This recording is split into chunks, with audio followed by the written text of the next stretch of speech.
szépen köszönöm. Én Orosz Bálint vagyok, egy kicsi cég, aminek az a neve, hogy Distinction Kft. Körülbelül 10 vagyunk. És mi egy nagyon-nagyon fura cég vagyunk olyan szempontból, hogy hogyan és mind dolgozunk. Ugyanis két része van végül is annak, amit csinálunk. Egyrészt vannak a saját alkalmazásaink, amiből körülbelül 3-4 letöltés van a világon, amit letöltöttek. Ebből a koktélos alkalmazás, vagy App Discovery és Weather, vagy időjárás elvérző alkalmazás. Ezek végül is kísérleti kutató, egyéb projektek, sok profitunk, sőt nagyon sok profitunk nem származik, inkább befektetések. A másik oldalon viszont elég nagy cégekkel dolgozunk, és ami a különlegességünk nekünk, talán sok magyar cég jelentett, hogy mi ezeknek a cégeknek mind a központjaival dolgozunk. Tehát Microsoft a Redmondból, Red Bull a Salzburgból, Nokia-val, Helsinki-ből és Bostonból, és a Skyscanner pedig a világ egyik legnagyobb Pfizer cége, vagy Edinburgh-ból. Mindezt itthon vagyunk, csak a központokkal dolgozunk, és ami érdekes ebben, hogy ők keresnek meg minket, és sorra nagyon nagy nevű ügynökségek helyett alkalmaznak minket, hogy vigyük a termékeiket, és fejlesztjük ezt tovább. És szerintem ez azért van, mert mi máshogy állunk hozzá az egész kreatív folyamathoz, az egész kreatív processhez, ami nem mondom, hogy jó, nem mondom, hogy jobbak vagyunk, mint a többi ügynökség, amit cserélünk, én azt mondom, hogy talán izgalmasabbak vagyunk, és mások vagyunk. Amit rólunk tudni kell, és amit most mondok, az mind a saját személyes véleményem, tapasztalatom, lehet, hogy egyáltalán nem igaz. És sokba nem fog menni azokkal, sok más előadókkal, akik beszélnek, mert nekünk nem az a célunk, hogy a legtöbbet látogatott oldalt tervezzük meg, vagy a legegyszerűbben használható alkalmazást. Nekünk általában az a célunk, hogy olyan innovatív dolgokat vigyünk bele a gesture-ekkel, a touch vezérléssel és egyebekkel, amik máshol még nem láthatóak. És ez sokszor eleve bukásra van ítélve, mert ugye a felhasználók vagy megismerik, vagy nem, vagy megszeretik, vagy nem. Tehát okosan hallgassátok, amit mondok, mert a saját szakmátokra lehet, hogy nem igaz, de szerintem mindenképpen érdekes halljátok, hogy mi hogy dolgozunk. Ugye a hagyományos kreatív processz, ami szerintem a mobil és az egész ilyen touch vezérelt világban nem nagyon működik, hogy ugye először sketchelünk. Ez egy személyes vélemény megint, én nem sok hasznát látom azon felül, hogy ugye a nagyon alapötleteinket levázoljuk. Nagyon sok könyv íródott arról, hogy sokat sketchelünk az elején, nagyon sokat tudunk bukni vele. Én személy szerint szerintem nincs meg az elég fidelitásra és az elég érzete, nem tudok hozzányúlni és mozgatni ezt az elemet ott, úgyhogy én érezzem akkor, hogy az működőképes lesz vagy nem. Következő, miután jól megszketcheltük és az ügyfelfutottunk 3-4 kört, vagy interne a teamen belül, ugye elkezdjük Photoshopba szépen részletesen megrajzolni, amin nagyon sokat tudunk vitázni. Az a szín nekem ott nem tetszik, azokon máshol legyen. Mindezt úgy, hogy lényegében nem tudjuk mekkora lesz az a gomb, nem tudjuk a kijelzőnek milyen színe lesz, tehát a színen általában nagyon sokan szeretnek vitázni, de ilyen szempontból ezen a részen tök felesleges. És a végén, amikor kikerül a termék és rákerül a kijelzőre, ezt nagyon sokan halljuk az új ügyfelinktől, akik másokkal dolgoztak, hogy ott kezdődik az egész, hogy a végén nem jó, és visszamegyünk a sketchre. És ekközben eltelt 1,5-2 hónap, és mindenki mindent jóváhagyott, az ügynökség vagy a fejlesztők, dizájnerek fogják a kezüket, hogy hát ezt jóváhagyták ezt a dizájnt, a megrendelő oldalon, vagy ugye a vezetői oldalon pedig ott vannak, hogy hát igen, de mégse jó, és akkor a végén vagy kikerül egy rossz termék, vagy újra kezdjük az egészet, és talán sose fejezzük be az egészet. És szerintem megvan az oka annak, hogy ez miért nem működik. Egyszerűen nem tudjuk felfogni mobileszközöket. Egy mobilon egérrel tervezünk, vagy bocsánat, egy monitoron ugye, egérrel tervezünk, nagyon pontosak vagyunk, ott, ami 4 incses kijelző, az ott 27 szoros lehet, a színek egészen máshogy működnek, ami ott nagy betűtípusnak hat, az kicsi, és a legfontosabb, nem tudjuk megérinteni. A mobiloknak ugye a nagyon nagy sajátossága, ugye, az ebből hozott be a responsivitás.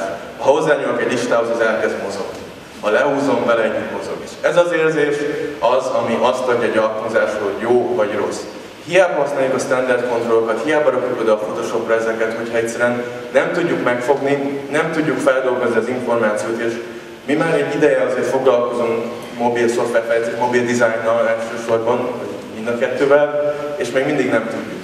Tehát én nem tudok egy olyan Photoshopról megállapítani, hogy ez működni fog, amíg áll nem kell a telefonra és nem kezdem el tapizni. És a másik nagyon fontos, hogy ugye az interakció egyre nagyobb hangsúlyba kerül. Nekünk most például van egy olyan projekt, hogy 60 incses tableten, kijelzőn kell mindenféle varázslatot csinálni, és elég nehezen magyarázom el azt a többieknek, mondjuk, hogy figyelj, ez mozogjon így, az úgy, az ott beúszik, az amikor az ott bejön, akkor így érted? Nem érted. És csinálhatok rá videót is, hogy néz ki, és félig megértik, de a videó nem modellezi a valóságot, ugyanis ezeknek az animációknak az a lényeg, ezek nem díszítő elemek, hanem azért vannak, hogy segítsék a felhasználót, értelmesebbé tegyék, és összefüggnek mindennel. Összefügg az animáció dinamikája azzal, hogy honnan indult, összefügg azzal, hogy hol van az ujjam, vagy hol van egy másik objektum, és ezeket már nem tudjuk egy videóban modellezni, nem tudjuk abból megállapítani, hogy működik-e vagy nem. Úgyhogy ami szerintem történik lényegében, vagy ahogy hatékonyan lehet dolgozni, hogy maga a dizájnolás, a kódolás része.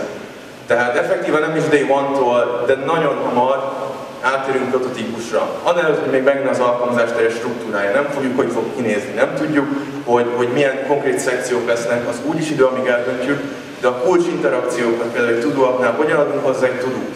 Tényleg kell látnunk az egész alkalmazás minden egyes részletét, hogy ezt az egy interakciót könnyen elérhetővé tegyük? Szerintem nem, és itt jön szerepbe maga a kód, amikor nagyon hamar prototípusokat kezdünk el gyártani, amik interakcióban nagyon-nagyon teljesek, és megpróbáljuk ezt létrehozni. Itt még mindig nagyon, ugye amiről beszéltem, hogy az interakció design, ez egy nagyon komplex dolog. Nagyon jól modellezhető, ugye paraméterekkel, összefüggésekkel, kódban. Ugye, hogyha én nagyon egyszerűen azt tudom mondani, hogy kövesd az ujjamat, és követi az a gomb az ujjamat, az 100-szor többet mond, mint egy videó, ahol egy ember éppen mutatja az ujját és követi más, mert meg tudom fogni, érzem, és látom, hogy az vajon megfelelő dinamikájú-e a követés az ujjamnak. Azt akarom, hogy lemaradjon-e a kis kör, ami követi az ujjamat, vagy azt akarom, hogy vele menjen. Ezt nem fogjuk tudni, amíg ezt meg nem látjuk. És éppen emiatt én úgy gondolom, hogy tényleg ahhoz, hogy igazán időben és jó minőségű alkalmazást csináljunk, ami távol innovatív és a gesture-öket, a felületeket úgy használja, ami nagyon-nagyon jó, ahhoz az elején bele kell nyúlnunk ebbe és kódolni kell. Így jön a kérdés, hogy dizájnról, ez egy design meetup, és akkor én kódolásról beszélek.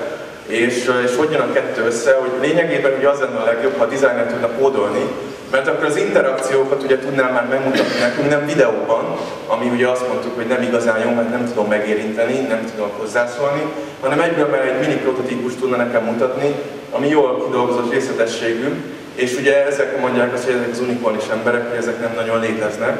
És egyébként az a vicces, hogy voltak ilyen emberek. Ugye az Adobe Flash-es időszakban rengeteg designer kezdett el legalább valamilyen szinten kódolni. Ugye a Flash nagyon jól bevezette őket a kódolás bizonyos részeibe, nem tudtak adatbázisokat kezelni, semmi más, de az interakciókat meg tudták csinálni, és ugye pont ezek az emberek, akiknek a tudásuk most nagyon jól visszaköszönhet, viszont ugye olyan világba kell alkalmazniuk, se az Objective-C, se a Java, se akár a C#, nem az a fejlesztő környezet, amiben egy designer szívesen belenyúl és elkezd kódolni szépen benne. Úgyhogy végül is ez az a híd, amit át kell lépni, nem azt mondani, hogy a fejlesztő ne kódoljon, hanem hogy milyen környezetben kódol. Mi ezt úgy csináljuk, hogy vannak saját fejlesztés animációs könyvtárunk, amik nagyon hasonlít a struktúrában az ActionScripthez. Ez azt jelenti, hogy nagyon egyszerűen paraméterezhetők. Az ActionScript-et tényleg az Adobe zseniálisan megcsinálta, hogy egyszerű animációkat, összefüggéseket nagyon jól lehetett modellezni, ami jelenleg semmelyik mobil platformon nincs így. A másik, hogy nem akarjuk a designereket megtanítani, hogy mi az a list view, mi az a combo box, mi az egyebek. Kapnak egy felületet, megtanulják, hogy az alapdolog, hogy rajzolok egy négyzetet, hogy érzékelem a touch eventeket, és onnantól kezdve csinálnak azzal, amit akarnak. Nem az a kód lesz valószínűleg a végleges, amit ők kérnek, amit fel fogunk használni, és nem is az a célunk, hogy az legyen. Ami nagyon nehéz, hogy mindentől függetlenül egy designer sem fog tudni alapból interakciókat kódolni. Ez sok idő, sok tanulás. Mostani tapasztalataink szerint fél és egy év között van, amíg értelmezhető munka ki tud jönni a kezük közül, utána megtáltosodnak, de azért ez egy komoly investment, ugye komoly ugye a designer szemében is nehéz dolog, nagyon nyitottnak kell lennie, és ugye a cég szempontjából is egy nagyon nagy investment, hogy ezt bevállaljuk, hogy akkor egy designert elkezdünk tréningezni. Viszont ami nagyon érdekes és nagyon jól visszajön erre, hogy a fejlesztők ugye Magyarországon szoftverközök által mérnökök. Megvannak ugye a dokumentáció, így csinálják meg a dolgokat, belefutnak olyan dolgok, hogy hát ez nem lehet. És a designerek, akik ugye az alapszintekről jönnek, nem tudnak semmit a magasabb szintű komponensekről, akármikről, olyan megoldásokat képesek kitalálni, ami még maga a szoftvermérnökök számára is újítás, és nagyon-nagyon érdekes visszacsatolások következnek ebből aztán, hogy a designerek hogy megoldották, amire egy szoftverfejlesztő korábban azt mondta, hogy hát azt nem fogjuk tudni megcsinálni, úgy van. Ez nagyon érdekes, hogy a látásmód tényleg ennyire különböző, és ha közelítjük őket, azzal mind a két fél nyer. Tehát nem az elzárkózás felé megyünk. Bill Buxtonnak van ez a nagyon híres könyve, egy nagyon elismert Microsoft Research-ben dolgozott, az egyik első Tusky-nek feltalálói között volt, és a többi. És neki ez a Sketching User Experience, ez a könyve, ugye ez már egy jó pár éves, és a webben szerintem igaz is volt, ez nagyon. Viszont én beszélgettem is vele személyesen, és én azt mondanám, hogy most már inkább a prototyping user experience az a fontos. Én tényleg azt mondom, hogy nem tudjuk effektíve tudni, hogy jó az az interakció, jó az a dolog, amíg ki nem próbáljuk, amíg nem érezzük, hogy működik-e, és az innovációnak pedig az a célja, hogy új dolgokat próbáljunk, és új dolgokkal menjünk előre.